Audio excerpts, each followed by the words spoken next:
The waitress entered and brought them the menu. What do you want to eat? I don't care. Order whatever is good. After handing his coat to the waitress, Maxine, he ordered dinner and champagne. The waitress looked at the young woman and smiled and murmured, Will Paul have his champagne, sweet or dry? Dry. Very dry. They sat on the couch side by side and began to eat. 10 candles lit the room and were reflected in the mirrors all around them, which seemed to increase the brilliancy 1,000-fold. Henriette drank glass after glass in order to keep up her courage, although she felt dizzy after the first few glasses. Paul, excited by the memories which returned to him, kept kissing his wife's hand. His eyes were sparkling. She was feeling strangely excited at this new place, restless, pleased, a little guilty, but full of life. 2 waiters, serious, silent, accustomed to seeing and forgetting everything, to entering the room only when it was necessary, and leaving it when they felt they were intruding, were silently flitting hither and thither. Towards the middle of the dinner, Henriette was well under the influence of champagne. She was prattling along fearlessly, her cheeks flushed, her eyes glistening. Come, Paul.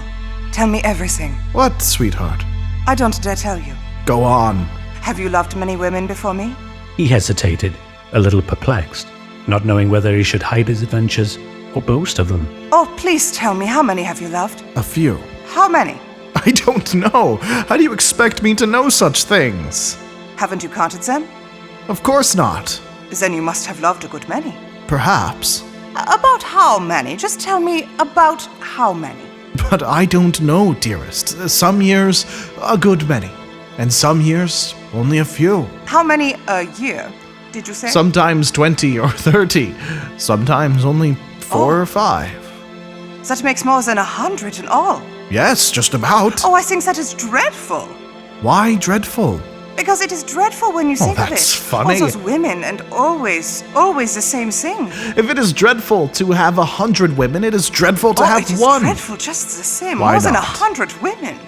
But they are all right. Oh, no, not at all. Yes, they are. Because with one woman, But then, you have a why real did you bond of ask me how love many which sweethearts attaches I you had to had? That's no reason. While with 100 women, it is not the same at all. There is no real love. I don't understand how a man can associate with A such few women. of each.